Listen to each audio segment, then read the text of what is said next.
Did you know that houseplants aren't just something pretty to look at and enjoy in our houses, but there is other uses for them as well? If that's piqued your interest, stick around and let's have a look at some other uses for some of our favorite houseplants.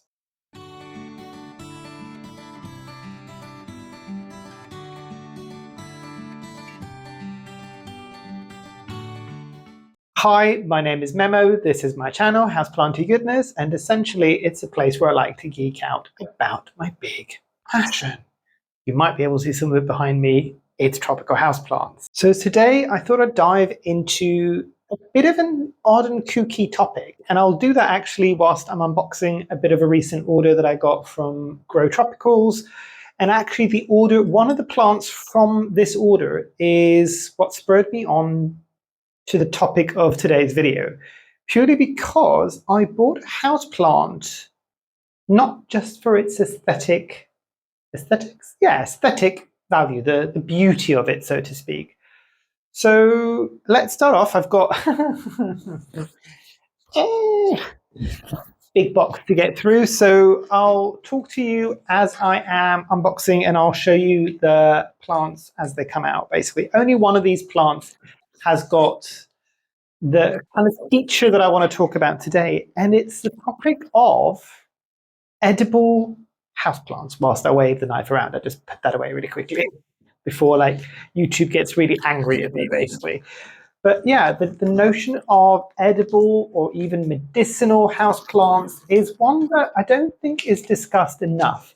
Some people are aware that some of the houseplants that we have can be edible, and I'm talking about the really obvious ones. So you're thinking of things like if you're growing herbs as a house plant on the kitchen windowsill, so the basils, the oreganos, the mints, all of these things.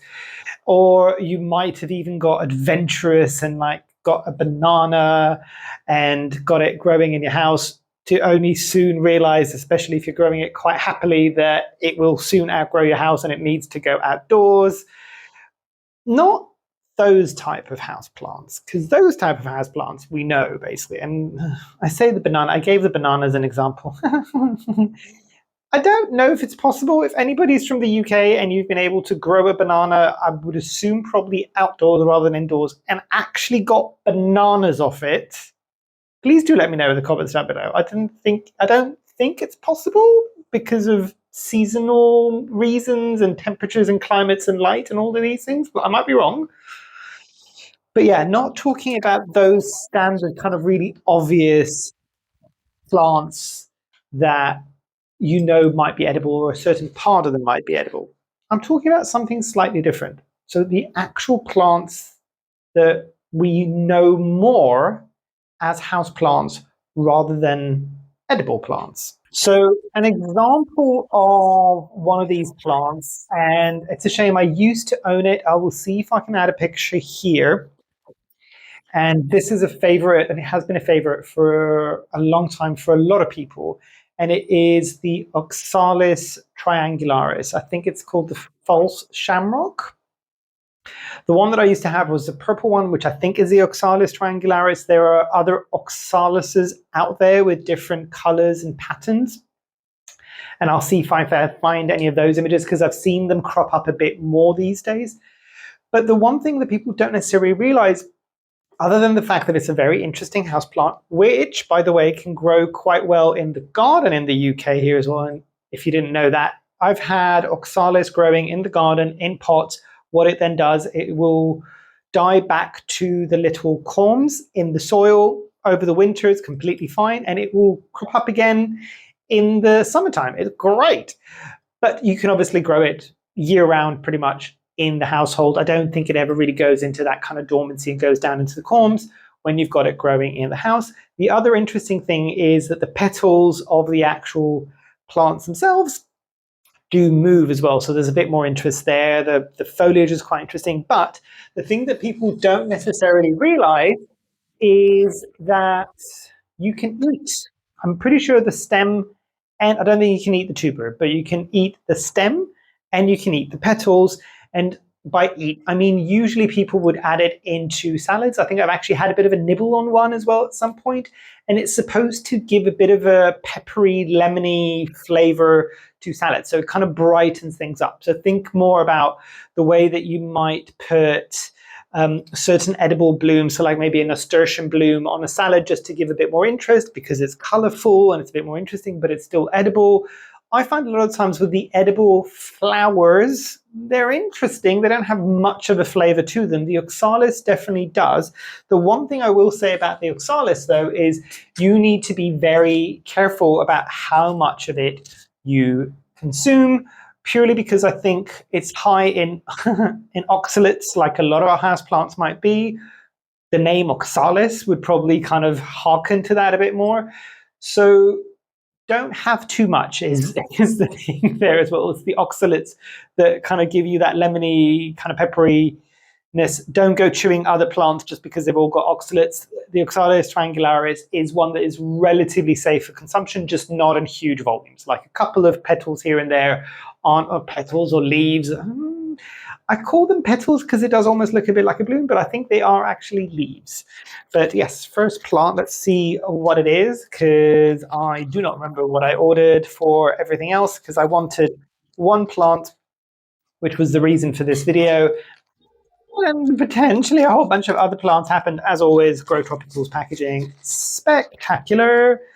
And obviously the first one that I open is the plant that I want to talk about. So I will leave this because it's coming up later on in the videos. I'll leave it down. It's not as big as I would have thought. So it's going to take me a while to kind of get it to the size that I need it.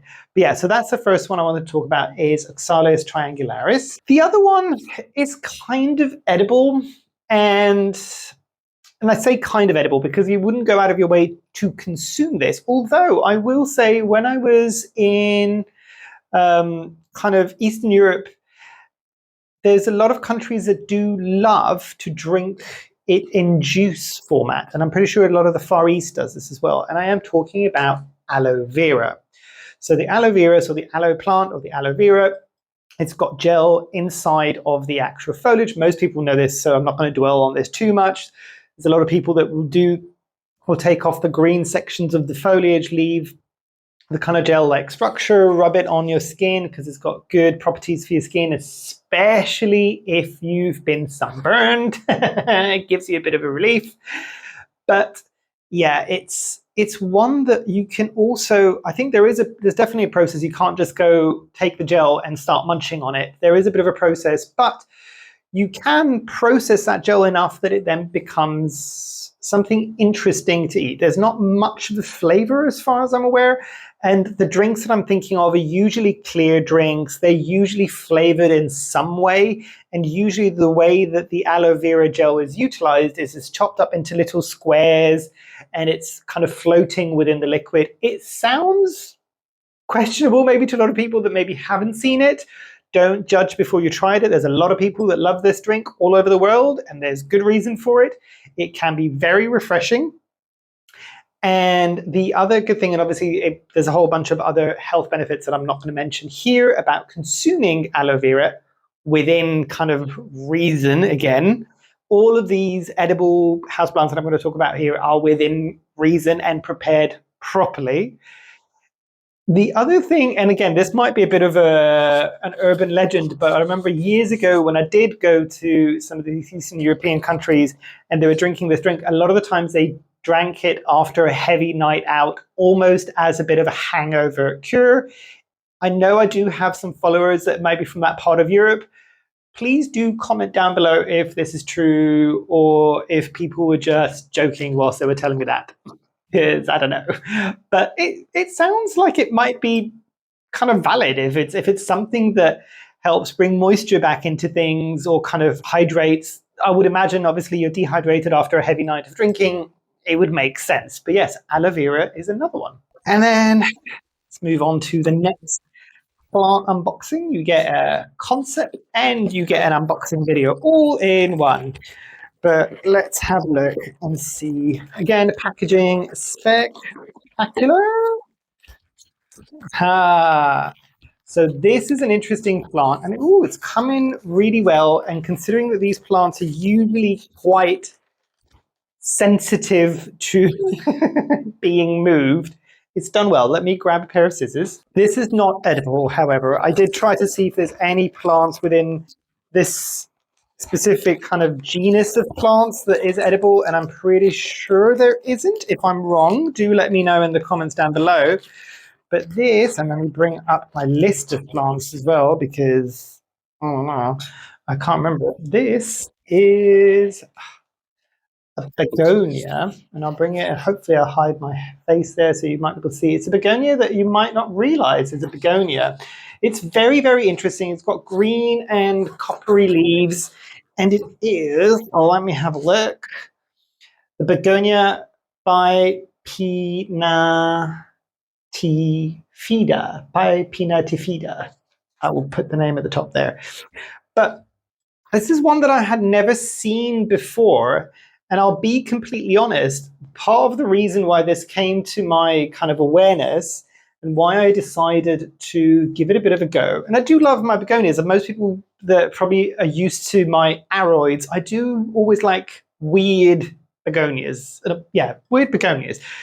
And this is one that apparently needs terrarium conditions under normal situations. And my conservatory is pretty much a giant terrarium at this point. But I did see Sarah and the plant rescuer that was saying that everybody was telling her that that needed a terrarium, and she grew this successfully, I think, on a window ledge, and hers is absolutely huge. So I thought, you know what, I really like that, and the people that have been here for a while know that I like a challenge. So this will be a fun one to try out. But let's move on to the next edible plant. So the next one I have spoken about a lot of the times on my channel, and this is something that we have in that is consumed in Cyprus. So I had this as a child growing up. It's not consumed in Greece, which isn't that far away from Cyprus. And I know it's consumed in the Far East, I think certain parts of Africa as well, and I think in Brazil as well, or maybe parts of South America in total.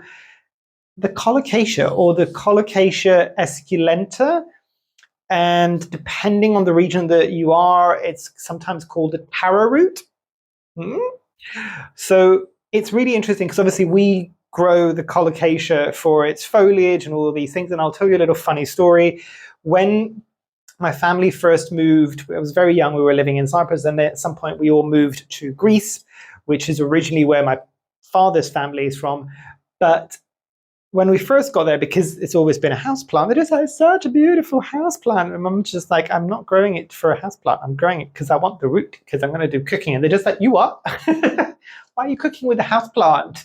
Are you starving? Do you not have enough money to go to the supermarket and get proper vegetables? And I'm just like, no, this is a proper vegetable. We've been using it for years. The way that they use it in Cyprus is pretty much only in one specific meal, as far as I'm aware. It's prepared by, you can buy just the tuber on its own. It's usually quite sizable. You would peel it up, you would, I think, boil it first, and then it goes into this kind of meat stew, and it almost replaces that kind of potato vibe. I know, is it taro? I think potentially in the Philippines, that maybe there's a purple taro as well, that's the root is, or is it a yam? I'm not entirely sure. I've got loads of followers, I think, or kind of viewers from the Philippines. Correct me on what the plant is, but it is purple, which is really cool. So yeah, it's one of those things that culturally, something that might seem like, why would you ever want to eat that? Other countries are just like, oh, we can buy these tubers in the supermarket, and people use them all the time for loads of different dishes potentially. So in mind. But again, it's what I said earlier on. It's knowing how to prepare these houseplants, and also knowing which part of the houseplant to eat. Remember, I was talking before about the Oxalis. You can eat the foliage and the stem, but you can't eat the corms. In this situation, you would eat the corm, but not the foliage. So it's all kind of swings roundabouts. It's the same thing as well with like the aloe. If you're going to be utilizing the aloe, you need to remove the green parts of those succulent leaves, and you also wouldn't be eating the roots. So it's just being aware of how you would use it. I would always say with any of these things, just because I don't want anybody getting sick to be on my conscience, or God forbid dying, talk to people from those parts of the world who know how to prepare these dishes or these kind of vegetables, for lack of a better word, to use and how they are consumed. That's usually going to be your best indication of how to go about doing it. So another one that might not be as obvious as a houseplant is ginger. So ginger is an interesting one, and you might have seen, depending on how long you've been around on my channel for, and I'll link it at the top there, it's ironic enough one of my more successful videos, purely because I knew even back then when I was filming it, I was finding nothing on it. And it was my white variegated spiral ginger, and I'll link the video at the top there. Very interesting plant. Moved it out to the garden, hoped it was going to survive the winter. We had a particularly cold winter. It didn't survive, but it retired because at some point it was pretty much the size of the two double doors that are behind the camera here, basically. So it got quite huge at some point, just as an indoor plant.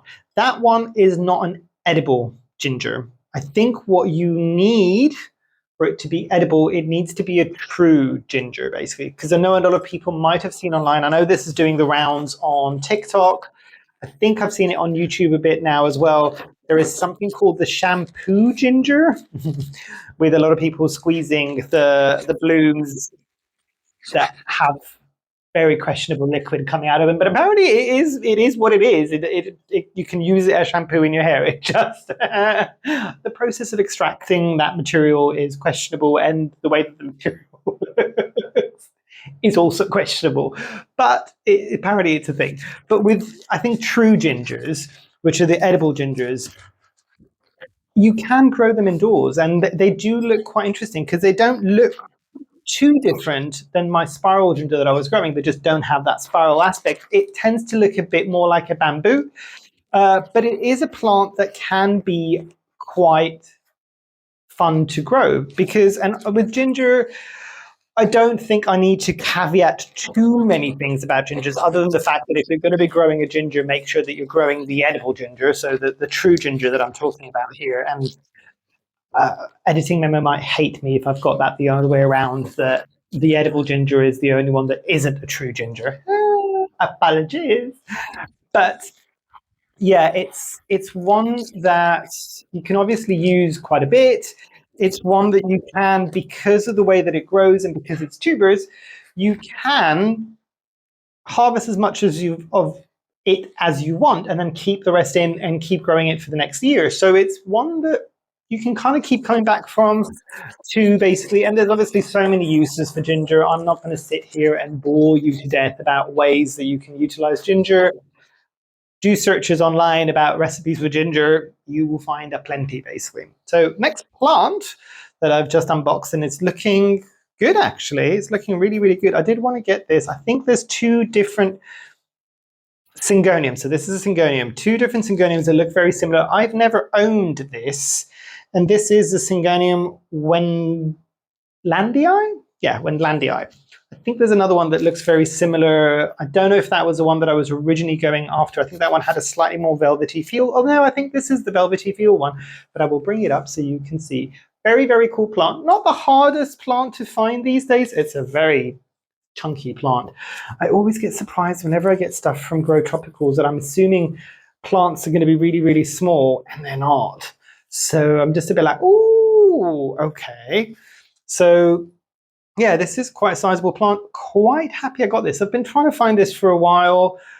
I'm probably going to get a lot of people screaming at me in the comments down below, but I am fully intending on growing this outside of the conservatory, in and around the house, basically, and see how it gets on. A syngonium is a syngonium. They're not particularly fussy plants. Hopefully this will be fine. Moving on to a plant that some people might be aware that it is edible. It is unlikely, as far as I'm aware. It's not impossible. I think I've seen a handful of people online that have been able to get this to fruit, because it's the fruit of this plant that is edible. And again, there are caveats to this. The fruit needs to be mature enough. Otherwise, there's issues on how you eat it and it doesn't taste particularly nice. The Monstera Deliciosa. The actual inflorescence, if it ends up going to fruit, is edible. And it's really interesting. If you have never seen a Monstera Deliciosa fruit, do a Google search, find out. I'll see if I can find an image and add it there as well. it's really cool because it's obviously the way that the spadix would be, but each one of what used to be the blooms are like, I think, hexagonal at that point, and they kind of pop out like Tetris, not Tetris, but little tiles, little mosaic tiles, and they pop out, and that's the bit that you eat. But that's obviously, I think that's the way. I've never had the luxury, I would say, because I would love to. It's one of the fruits that I would like to try at some point. I've not had the chance to ever taste it. I think it's supposed to taste exotic from what people say. So I think it's kind of appley, pineapple-y, watermelon-y, those types of flavors is what you get, but slightly on the sour side of things.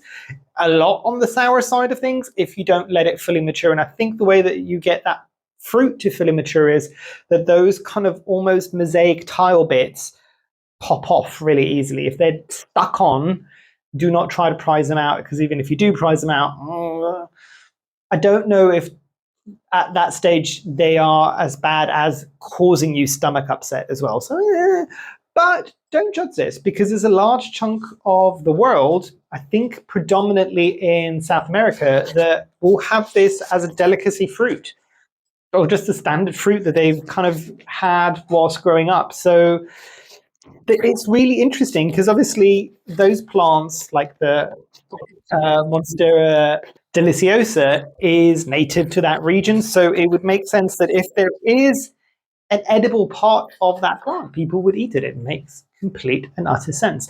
But yeah, very, very cool fruit.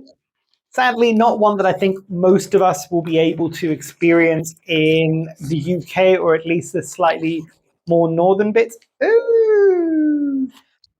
Sorry. I don't think most of us in the northern bits of the world will actually be able to experience that, because the climate isn't quite what it needs to be. I think you can buy the fruit potentially from some specialty fruit resellers, but yeah, it is one that you would kind of need to go and find a specialist to be able to find it rather than grow it yourself. And sorry, the reason why I oohed is because this is the edible plant, not the other one. The other one is something else, actually, and I'll come to that in just a moment. But this is the other edible plant. And actually, before I move on to this and talk to you about how edible this is, and this is a lot larger than I thought it was going to be, let me talk you through the plant that I thought was the edible one, because the foliage is slightly similar. And I was wondering, because I'm just like, this is quite small. But yeah, no, this is small because, yeah, I'll explain what it is as soon as I get it out of the box. Don't know how easy or hard this video is going to be to edit, but we shall figure it out. This is an Anthurium, and this is definitely not edible. So this is an Anthurium balaoanum. So we'll bring it in so you can actually see what it is. It's not anything spectacular, and you'll see why I confused this with the plant that we're going to be looking at in just a moment, especially because I've never seen that other plant or this one in any format when they're juvenile. So I wasn't too sure. Their foliage can look quite similar. But this one doesn't look that impressive now. I will see if I can find a mature picture of how huge these leaves will look like. Where I'm going to put a plant that gets to that size in here, I do not know. But the way that I'm thinking about it, in order to get to that size, it'll probably be a couple of years. I might be selling this house and moving somewhere else. So that will be a future memo problem and a future house. Where in the heck am I going to put it? Basically problem. But for now, very, very, very cool. There's even a little new foliage. There's a tiny bit of cosmetic damage that probably happened in transit. But to be fair, if anybody's seen how delicate Anthurium leaves can be, putting it in something like a box and sending it even at this time of the year, and that's why I'm just like, it's still warm enough that these plants probably aren't going to like struggle too much from the temperatures. So now, go. But before I go on to the plant which spurred on the video, and I'll leave that until very, very last, because I was very excited when I found it. Let me talk about a couple of plants that are actually considered herbs in certain parts of the world, but very much look and will grow as houseplants as well. So one, which I recently purchased from a garden center as just a herb, but I'm growing it in the kitchen. But having looked at it, I'm just like, this looks, it could be like any other one of my houseplants. It's pretty. It doesn't just look like a plain old boring herb. Something called the Vietnamese coriander. And I'll see if I can put the scientific term at the top and see if I can add a picture of my own plant, which annoyingly today I realized it is crawling with mealybugs, and it was not 3 days ago. So they really love that plant, which is surprising to me because if you can see what the plant looks like, okay, it's nothing kind of massively elaborate. It's not like this begonia right here, which is kind of really kind of like there's a lot going on, but it smells quite strong. Not bad, it smells quite strong. And it's interesting because the Vietnamese coriander doesn't taste or smell like the coriander that we're all used to, basically, because I know there's not a lot of fans for that out there. I think the best, and it's difficult because even I was, when I first got it, I'm just like, let's find some recipes to use this. I've never heard of this before. It smells divine, but I don't know what to use it for. And I found a recipe, a Vietnamese kind of chicken salad-y recipe, which I think the leaves are the predominant green in that salad. And like every recipe that I was finding, they're just like, you could replace this with something else, but it will no longer be this salad because the salad is the predominant taste is this herb. Having tasted it, I get it 100% because there isn't even a proximity of something else that you could use. The closest thing that I can describe it to is more mint rather than coriander. It's giving kind of, if mint, basil, and a touch of coriander all had a baby, it'd be that kind of flavor, and still not quite, but just delightful. Just a really lovely herb. And I do a lot of like Asian cooking in this household, and I have found myself using it all the time. And people say you need to cut back that plant all the time because it will grow like a weed. Wow, they are not exaggerating. I have been cutting it back every week, and it's still almost double the size that it was when I first got it. So very cool plant. Very interesting to look at as well. Ignore the mealybug situation that I was talking about. It's sitting next to some of my Hoyas, and my Hoyas are always struggling with mealybugs, and I'm always dealing with Hoyas and their mealybugs. And it's quite heartening to see that a lot of other people do the same. I think if you really want to grow a lot of Hoyas, unless you are massively OCD with it, especially if you're just going to have them out in the house, you're going to have to deal with mealybugs at some point or another. I know people do not like mealybugs.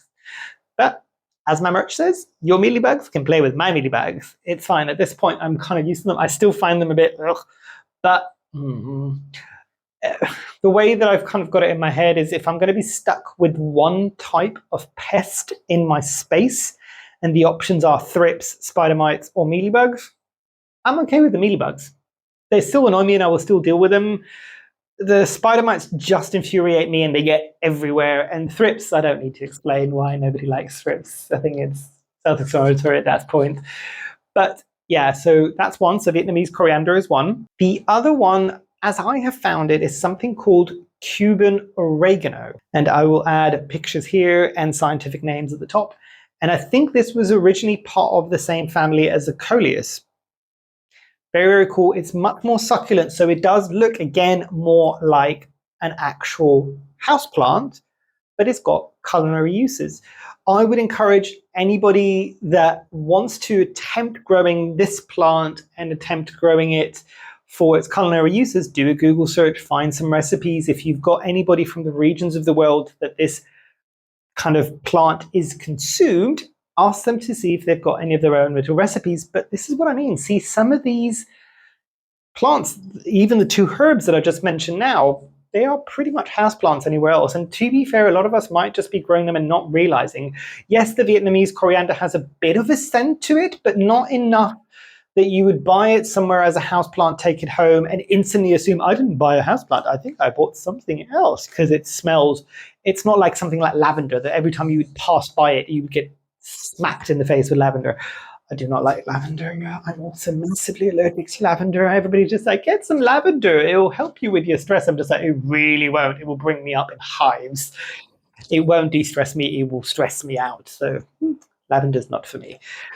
But let's go on to the plant that's spread on, which is, ironically enough, the largest plant in this order, which is more what I was expecting, because everything that I've read about this specific plant is that it grows very, very vigorously. And interestingly enough, I got excited about buying it because I saw it on their website a while back. They had a really good offer. It was a bit too pricey for me when they first bought it on the site, and I'd never really heard of it before. I didn't do any more research, but I'm just like, ooh, it'd be nice to have another Piper. So this is a Piper, same as my Piper sylvaticum, the same as my Piper crocatum, but this is another Piper that looks and feels very different. And I'll bring it up so you can see this is a much, much bigger plant. Obviously, it's looking a bit squished now because, just to give you context, this was the size of the packaging that it came in. But, and this makes a bit more sense now that I've done a bit more research on this specific plant. I mean, look at that leaf there. The way that I'm saying that is different, and this is what I mean. You're looking at that and looking at the Anthurium, and you're just like, how did you think this was this? And I'm just like, leave me alone. It's the end of a work day, and there's a slight similar texture. That's fine. But you can see the texture is very similar to the other Pipers as well. However, I don't know if you're noticing this. Anybody who's had one of those Pipers, they've got very stiff leaves. This is very floppy. This is very floppy. If anybody's ever grown something like a sweet potato, it's the same kind of thickness to the leaves. And this is, sorry, I should say what the Piper is. Piper sarmentosum. Yeah? And I'll bring it in. You can see it a bit more clearly. Hopefully it will focus. Apologies, it's very dark in here because, yay, this time of the year where there's cloudy skies all the time, I will see what I can do for the lighting. I know somebody mentioned on one of my previous videos that the vibrancy looks quite intense on the background behind me. It's because I'm trying to play with the lighting so you can still see me, so you're not just looking at a very grey memo. So bear with me until I get all of that sorted. But grey skies means zero lighting in here. But yes, so the Piper sarmentosum, when I did do my research, and this is why I always encourage you to do research, especially if you're buying plants that you've never heard of before or never necessarily seen, or they're not the big kind of like, I want an Anthurium moraquianum, or I want an Anthurium veitchii or Monstera Deliciosa. Do a tiny bit of research. Even sometimes just putting the name into Google will bring up some interesting results, because that's all I did with this, and instantly had a slew of people, like a slew of comments. Even I think the Wikipedia page was saying this is edible in many parts of the world. So I think you can chop up the leaves and they give a flavor. I'm trying to see if there's a smell. There is a bit of a smell to this. But you would put this, chop it up, and it would give flavor to curries. And I think there's a large parts of some of the Asian parts of the world, basically, where this, and I can kind of tell now with this big, big leaf, that they would put the leaf and wrap, not vegetables, I think it's usually meat, and they would grill it with this leaf kind of wrapped around it. So think kind of like pandan leaves that you might get sometimes around rice and things like that. So I'm just like, ooh, yes, this plant is coming home with me, basically. It wouldn't have come home at the original price, and I probably wouldn't have used it as an edible plant at that price. But at the price that I got this one at, I'm just like, you know what, I will still be growing this as a houseplant. They did say that it's a vigorous grower and it's quite large. So if it truly is a plant that is quite a vigorous grower and is not particularly fussy, and I can utilize large sections of it for cooking, sign me up. So yes, so what I want to say, basically, let me wrap this up and kind of put plants down, and we can keep it talking. In summation, what I wanted to say is, don't just assume that your house plants are just something really interesting to look at. A tiny bit of extra research might bring out certain things that are quite interesting. The fact that a plant might be edible, the fact potentially that some of these plants have got medicinal qualities. I'm not saying you're going to sit there and become a herbalist at this time of your life and start trying to find potions and motions to use parts of these plants that are medicinal to certain cultures. and try to replicate that as well. But it's an interesting thing to say to people, because a lot of the time people will be like, that's a nice plant. Anything you want to tell me about it? If you're lucky enough to get friends that's good enough to, to ask you that question. I think most of us, by this point, most of our friends are just like, I'm not going to ask them anything about the plants because I'm going to be here for the next hour and a half whilst they talk to me about plants, and I really don't care. But if you do have the nice friends that do ask you those questions, and you've got some extra bits of information about things like that, that it's fact that it could be as used as a medicinal plant, or in some parts of the world it's edible, even if you don't decide to ever consume these plants, that's kind of cool. It's kind of a nice thing to see that you just like, you know what, find the beauty in nature is where I was going with that sentence. Because a lot of the times people forget that. Like, I don't know if anybody's ever seen something like a sweet potato. It's actually a really pretty plant. It's a really pretty vine to grow. It's only when I grew it last year to kind of produce sweet potatoes to me did I then realize that actually the plant itself is really quite beautiful, basically. So just take a moment and do a bit of extra, like looking into certain plants you might have. They might surprise you. But yeah, hopefully you've enjoyed. Hopefully I shall see you here soon. And I truly, truly hope that you have a great rest of your day. Thanks. Bye.